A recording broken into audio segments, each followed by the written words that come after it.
This is a gold mine, a natural gold mine that's not being exploited.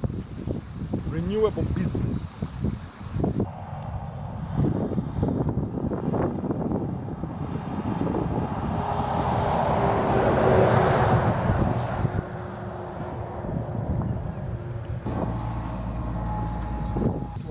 I want to understand what's the difference between the normal tourism that we have and ecotourism.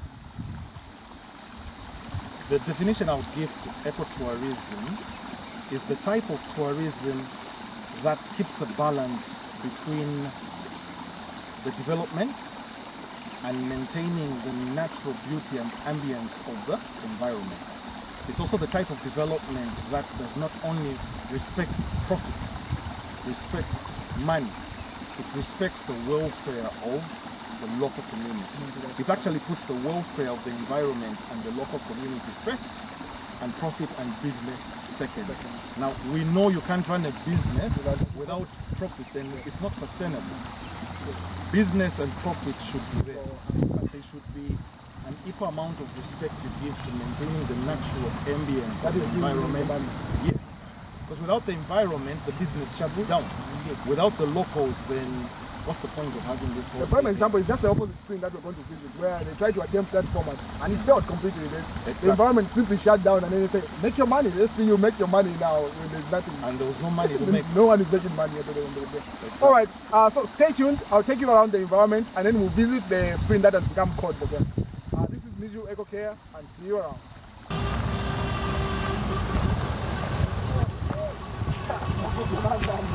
It's hot. You check out the steam. But this is serious, man. It is. Like on a serious level, you make dollars. This is serious, man. Especially the therapeutic spa. Yeah. You come here for healing.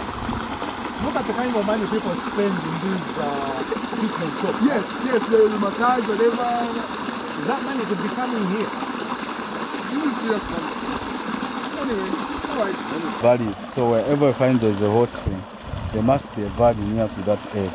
So in this case, the nearest valley to this area is Luangwa Valley in Central Province. So according to the direction of here and there, it tells us that it comes from this direction. So where it's coming from, there's molten magma and hot lava, then it formed a fault. So the heat from the earth crust and the molten magma passes through that fault. When it reaches at the water table, that's when water starts boiling. So as it boils, it gains pressure and it starts flowing in that fault. So this happens to the weaker part of the fault. That's why water manages to find its way out from there. So when you get closer there, especially when you stand where the wind blows to, you smell a scent. This water smells like boiled eggs. That's because of the composition of minerals. So it's composed of 4 minerals. There's silica, sulfur, calcium, and manganese.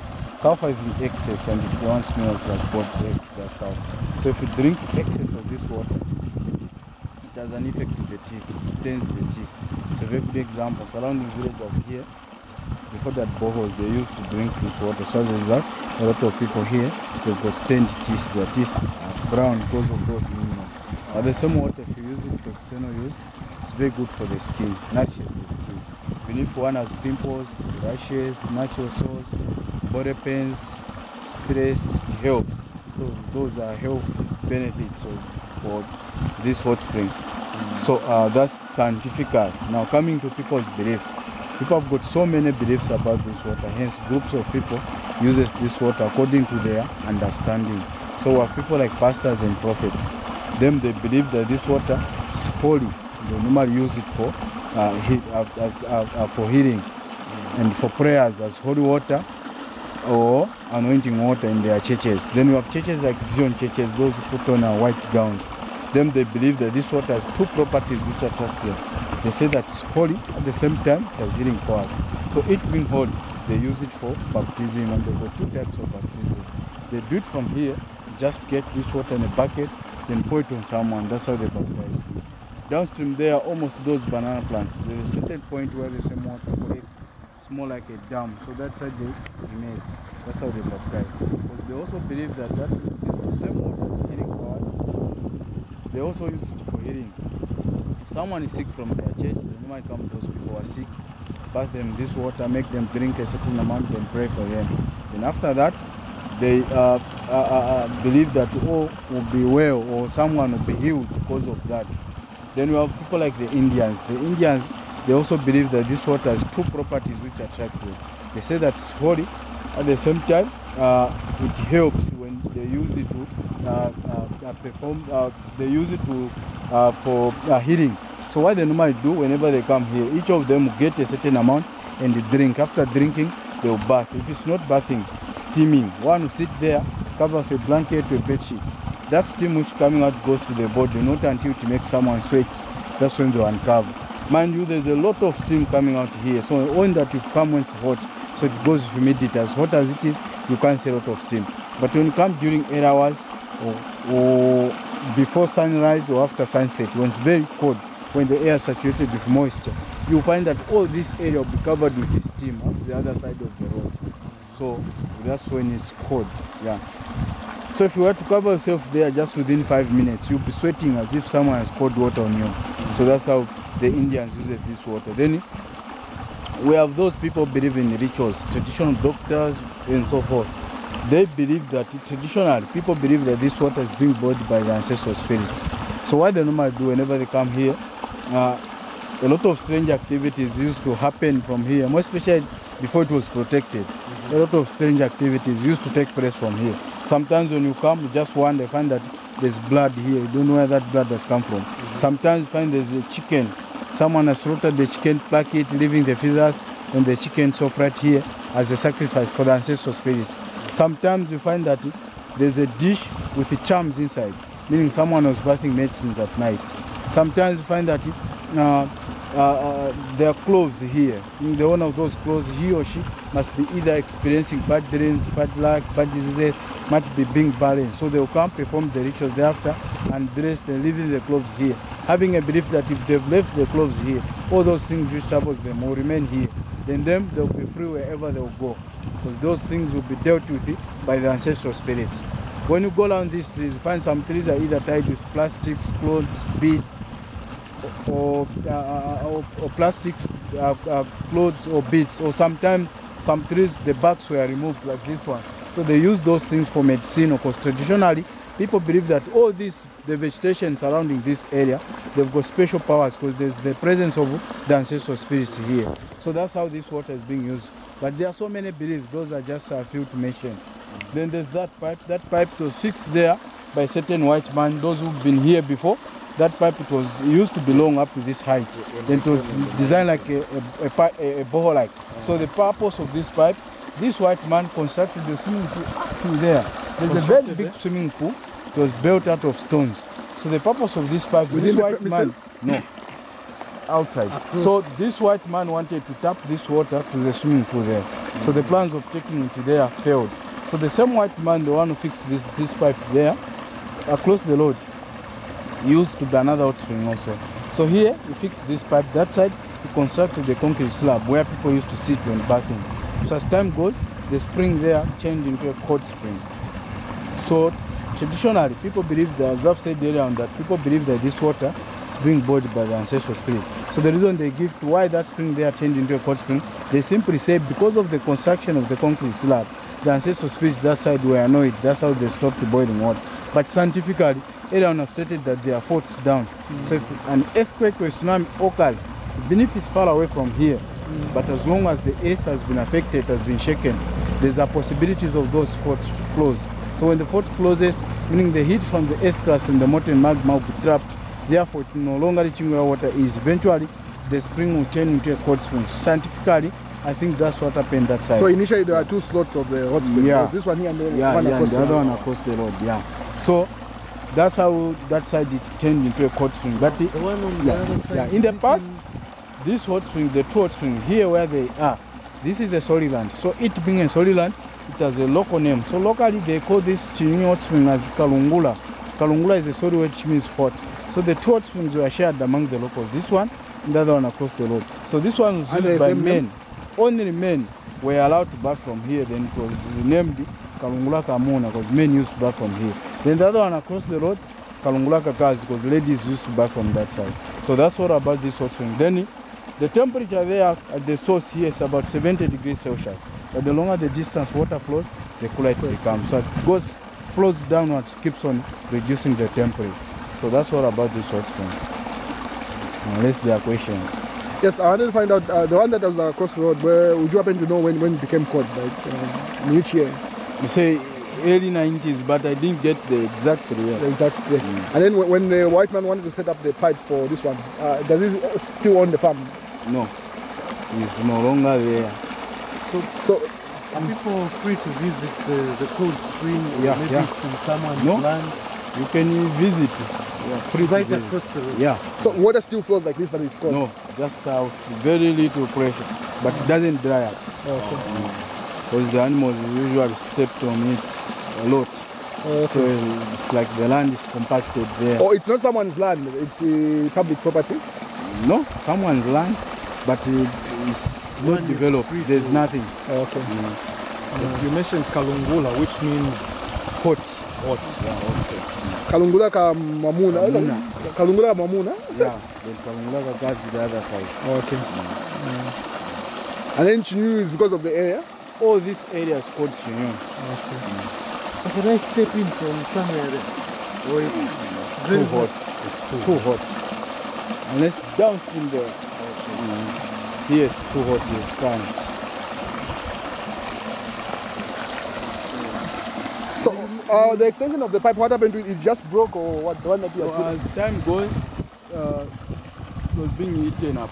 Then it had leakages down there. Yes. Then it wasn't looking more natural. Yes. That's when we decided just cut it off. Yes. So in fact, initially we wanted to cut it down there so that it's invisible. Yes. But we had the challenge. Whenever they try to cut it with a grinder in the cook jar. Langaiba na kwa sababu yenzo kwanza manzi pale when you cut manzi ngena mkati grinder then hapo. So when drilling, it's like you use the drilling machine, then you fix that pipe there. Did you do that with the permission of No. It was a personal project. Yes, Personal project. Yeah. you come in and here, you find something resourceful, you want to put it yourself and own it.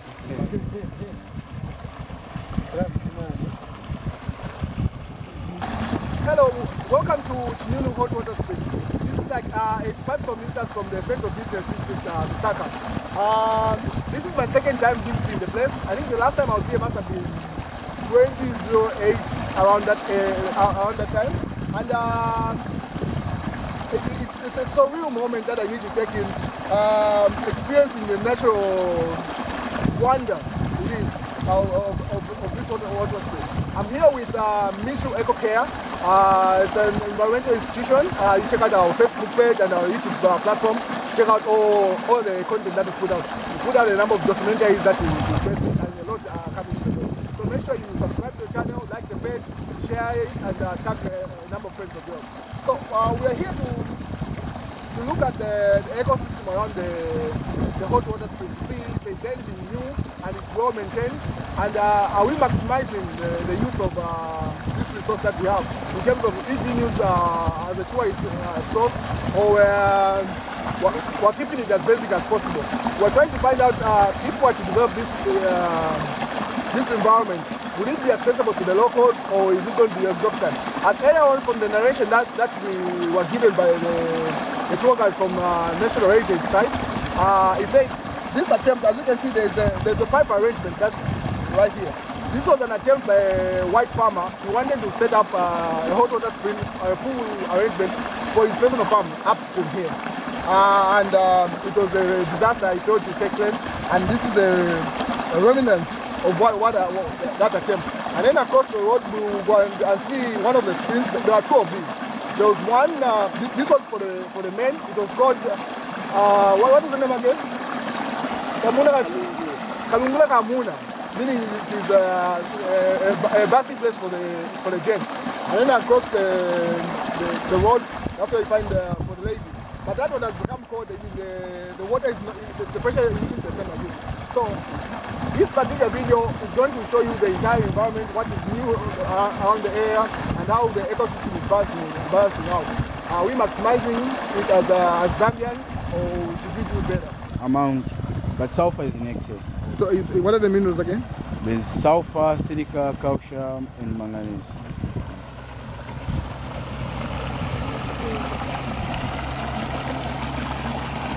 Manganese.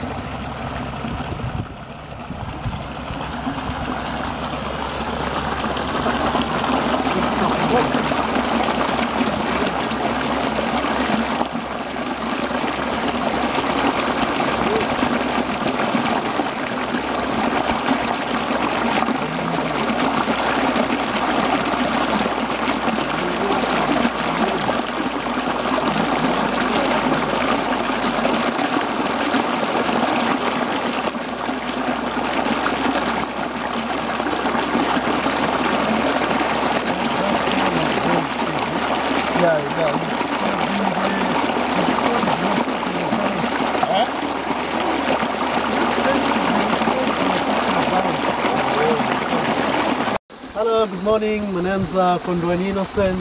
Welcome to Chinyunyu Hot Springs.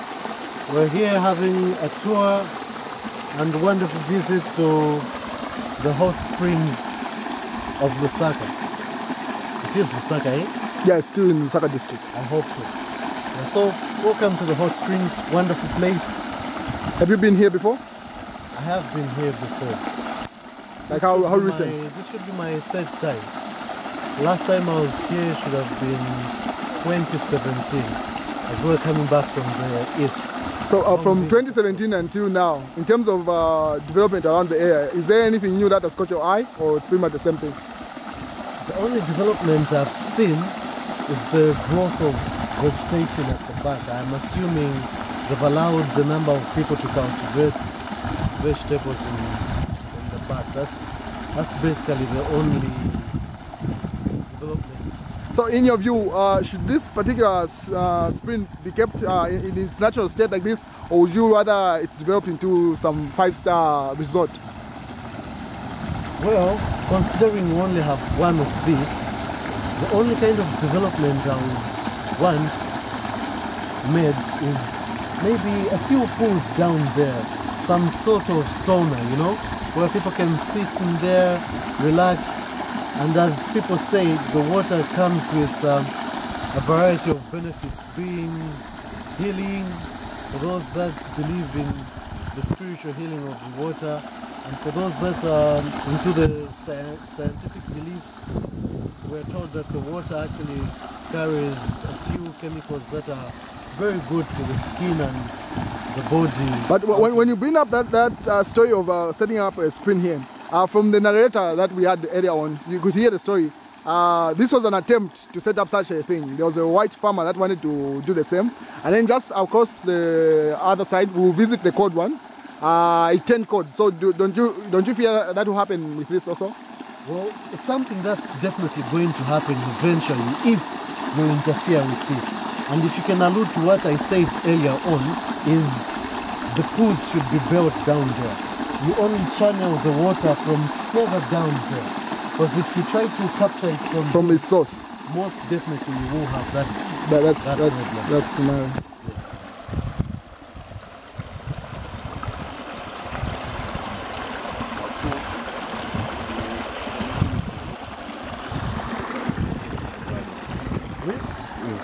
Yeah, as I earlier mentioned, I'm here with Miju Eco Care, and we're at Chinyunyu Hot Water Spring.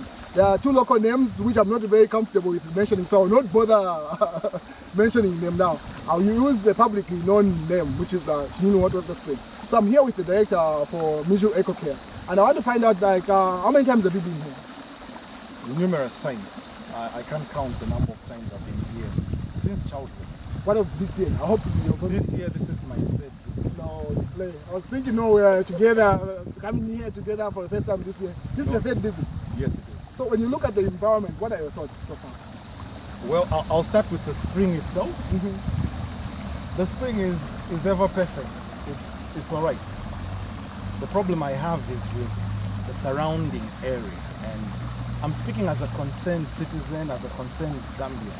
When you talk about the surrounding area, you're talking about in terms of its maintenance or development, in terms of infrastructure? Both. Maintenance is is this the best we can do? Development-wise, apart from the structures right at the entrance, you know, the reception and the toilets, is that all we can have in a place like this? Yes. Because, you know, we've been here how many hours now? 2 hours? Yes. We've only seen 2 other people come in. Huh? Very true. Is that the best we can do on a weekend? So in terms of it being lucrative, it's not that much because there's nothing to do here, is it? Well, I think we would have to find out from National Heritage Conservation Commission whether this place is making business sense, whether it's lucrative. But speaking as a lay person, Yeah. I think far much more money can be made. It's more international. If more infrastructure goes here, if you have pools, if you have showers, you know, people have some kind of entertainment going But on. then an argument would be placed on that to say if those facilities were to be set up, it would not be accessible to the locals. So how do you balance it out where the locals can access it in as much as you welcome the international tourists or anyone else? Any type of development you place in an area like this has to take into account the welfare of the physical environment itself and the welfare of the locals. So I understand the fear that if we set up a business, the costs of price of entry might be too much for the locals. But there's need for whoever sets it up to take that into account. The locals own this place. So when you come here and set up a business, you are investing in their place, their area. So you have to take into account the fact that they need access to this spring without paying any charge. If there's a charge, the charge should only be minimal. Very minimal. Yeah. And then from the narration that we had earlier on from the regional representative and national heritage side, you say that the pipe that we see was an attempt by a white farmer to make that arrangement of hot spring, jacuzzi kind of arrangement, but privately. So what are your thoughts on that? Like an individual attempt in that? And from what you said, it wasn't even applied for with any council or any authority. Well, this is a natural resource, and the government of Zambia owns all natural resources. So personally, I wouldn't be comfortable with an individual simply starting a project. So there is need for all stakeholders to be involved. NHCC, the government itself, Zambia. If you're inviting investors to come in, they will just be part stakeholders. So an individual coming in to try and develop it without formalizing Making the it process, exclusive. getting permission, that of course is not right. Because it's a recipe for a disaster. Yeah. If they destroy the spring, the damage is permanent. So definitely you have to follow the procedures, and the key stakeholders from government, Zambia, NHCC should all be involved in whatever kind of development you might want to place here. And then from what we learned, this is not the only spring that we have around the area. There is one which has become cold. And from what we are getting from the narration or the narrator is that one was in fact set up as a pool arrangement and became cold. And then there's the spiritual explanation. Do you believe in that, the spiritual elements of the springs? Well, as an environmentalist, you have to respect what the locals say. You know, it's referred to as indigenous knowledge. Indeed, indeed. It's a type of knowledge, and knowledge is power. Knowledge is not only powerful when the professor is expounding. Even the person that's in the Even a 6-year-old girl that's at the center of the village can give you information that's invaluable. more in-depth than the professor is. Exactly. So you value all sorts of knowledge. Yes, and definitely you have to take into account the knowledge of the locals. You might not believe certain things because they might be outdated when you look at cultural beliefs. Yes. But even cultural beliefs, there are certain things that are still valid and should be preserved. Yes. The beliefs might not be scientifically accurate, Yes. but they have a value in terms of storytelling and folklore. Very true.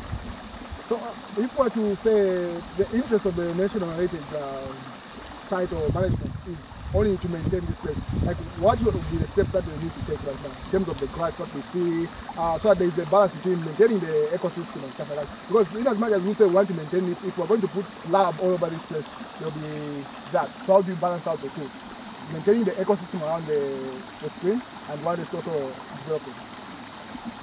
Of course, they would have to engage environmentalists in the process of development. The key issue would be to try and make the development, a shining example of ecotourism. Yes. So whatever development you bring here should do as little damage as possible to the physical environment, but certainly there will be certain places that will have to be monitored. You know, like the grass is cut and it's not overgrown with vegetation. Yes. It's a question of balancing between the two, the development and the sections of the area that you maintain to be natural. So when you look at, as you said, we've only been here less than 2 hours because there isn't much to look at. Once you look at the screen, you go like, hey, wow, wow, and then you're like, okay, what else is here to do? There are no refreshments around the area. You have to come with your own refreshments. So like some of the things, if we were to develop this place, that needs to be set up so the person can spend the entire day here and feel like we're at the moment with the family, at the moment with herself.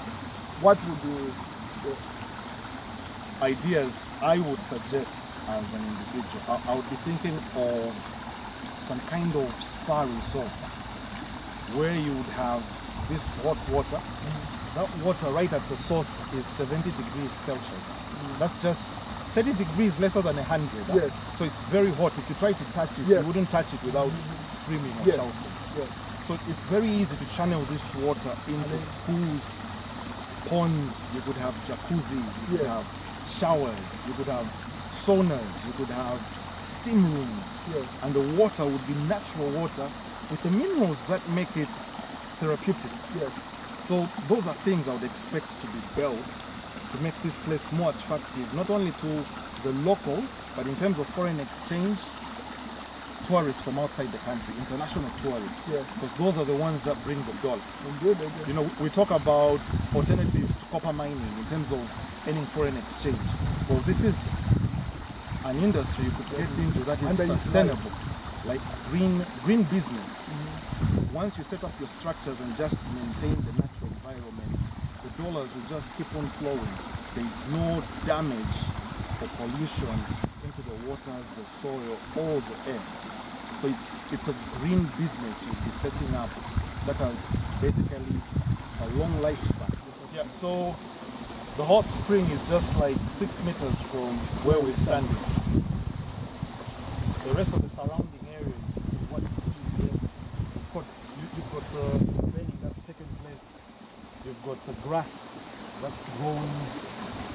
The question is this the environment that should be surrounding the hot spring? Is this enough to attract local and international tourists? That's the question I would like someone to answer. As a concerned Zambian, that's the question I would like to have answered. Is this enough to attract 100 tourists a day to this spot? Or we need to do more? Should more be done to this place?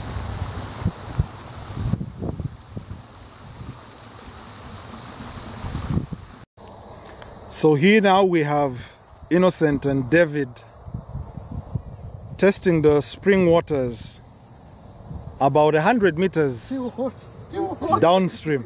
It's still very hot? I know, right?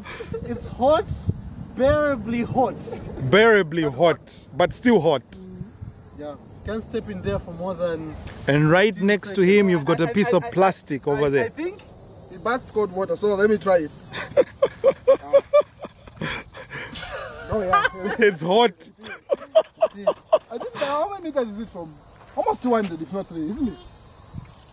This should be It's about 100 meters. Not more. No, it's about 100. 100, 150, but not more than 150. The water feels good on the feet. I It can does, see huh? how it helps the skin. It's worth visiting, but there's much more that can be done with the environment. Definitely much more. And the stream keeps on flowing further down this way.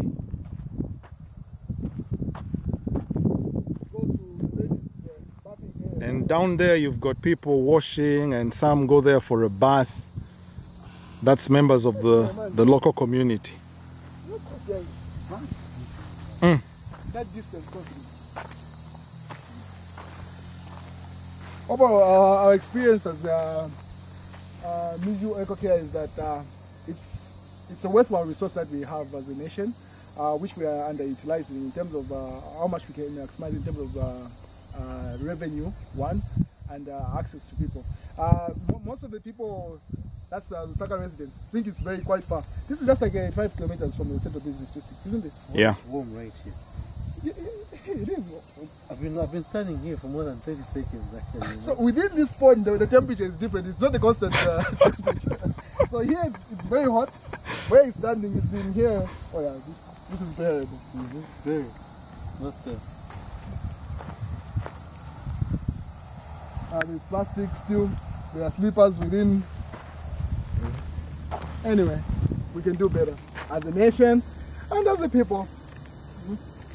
Instead of spending the entire day here, you can only be here for a couple of hours and you're out. Because there's nothing else to do. Get him, man. How are you? I'm fine, and you? Okay, me, I'm Gumbi Richard. Gumbi Richard, nice to meet you. Yeah, also. Mr. Gumbi. Yes, sir. So, Mr. Gumbi, we're trying to find out more about this spring, because we only knew about the spring on the other side, the main one, where the structures are. Yeah. So what's the history and background in connection to this spring? Actually, this is the biggest, and it was the hottest.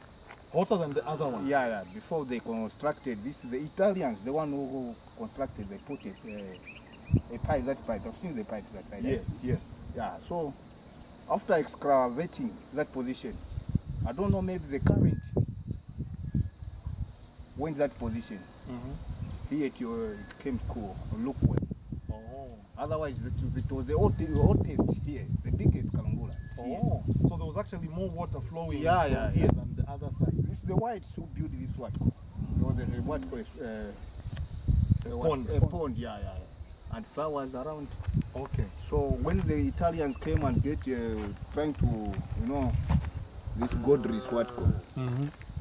This water came, that current, the degree came down. Okay. Yes. Would you happen to remember what year this was set up? When the So, I just can't before. Oh, it's a long time ago. Ah, it's a long time ago. Then Afterwards, we just want to share the information with people that don't know, because we also didn't know that this about this hot spring that became cold. It was actually hotter than. So a lot of people that come to the other side don't know about this one, and it would be good if people started coming, and NHCC also made money from this. This is an important history. Yeah. For sure. To the spring. For sure. And that money can be used by NHCC and also used to develop the local community here. For sure, sir. Because we want enough money to be generated from this place so that the local community also benefits from it. So how many years have you been farming here? Actually, approximately about 10 to so. 10 years. 10 years. Okay. But just I came recently, otherwise, unless this is the solid here. The owners of the territory. I mentioned earlier that I've been visiting Chinyunyu Hot Springs for so many years. This year, And not once, yes, this year 3 times, and not once did I know about this other major spring on the other side of the road. Actually, it's Chinyunyu Hot Springs, meaning it's more than just one spring. There are actually a number of them. So the first major one is on the other side of the road. the one that you've seen. And this is the second one. Now, this one is no longer hot. It used to be hot, just like the other one, but now it's cold. But water still runs from the underground to the surface, right through the year. So you can notice we are in October now, and the water is still running. The only problem is people don't come here anymore because the water is cold. So only the animals, you can see the cattle right in the background over there. The animals are the ones that come here and drink from it, and you can notice from the muddy, mucky nature of the water that animals are always here. So there are 2 explanations as to why this spring actually went cold. We've got the scientific explanation and we have the traditional explanation, and I mentioned earlier on the importance of getting information from the locals. According to the locals, the white man that tried to put a pump and pump the water from the mainstream on the other side of the road. The one that Tried you showed to me. make, yes, the one that was showed there. Tried to make this pond for people to come and, you know, entertain themselves. But because of the pond, the spirits that are believed to be the ones that bring this hot water from the underground got angry and the water became cold. That's the traditional explanation. The scientific explanation, according to the guide from National Heritage Conservation Commission, the one that took us around, the scientific explanation is that, you know, all hot springs occur in areas where you have valleys. And where you have valleys, you have fault lines, cracks coming to the surface from the underground. And we know right at the center of the earth, you've got lava and magma. And some of that heat escapes through those cracks, interacts with the underground water, then pushes that pressured water up to the surface and outside as a spring. Now, the moment you have earthquakes or tremors, those cracks or fault lines sometimes close up. Have you ever taken a shower from this spring? No, the closest I've come to is Put your feet in the... putting my feet in. The water is very hot. Oh yes. Very, very hot. And most times when you try to get to the other side where you take your showers from, you find a lot of ladies there. And So it's more dominated by ladies than gents. okay, so this is the source of the hot water spring, and as we follow it, okay, so if you look around, you actually see that we have a number of plastic bags and bottles around. As the heritage guide earlier on said, he said people usually use it for spiritual healing, and that could be one of the reasons why we have those plastics around. Then you have algae also that's blocking the stream. Excuse me, I'm trying to zoom in the algae.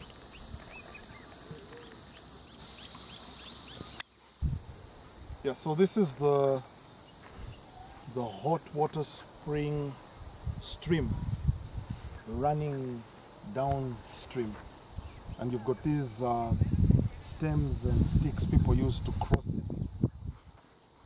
I want you to notice the plastic along the stream. That's littering taking place. You've got some containers here for pinter milk. They're right in the stream. If you can see that.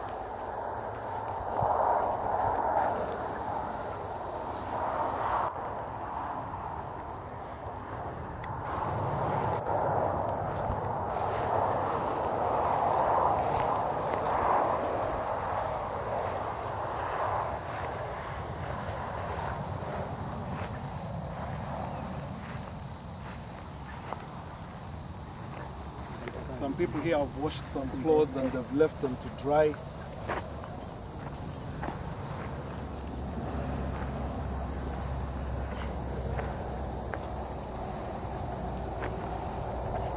And you have some more plastic litter, paper litter, plastic bottle litter over there. That's a plastic bottle litter.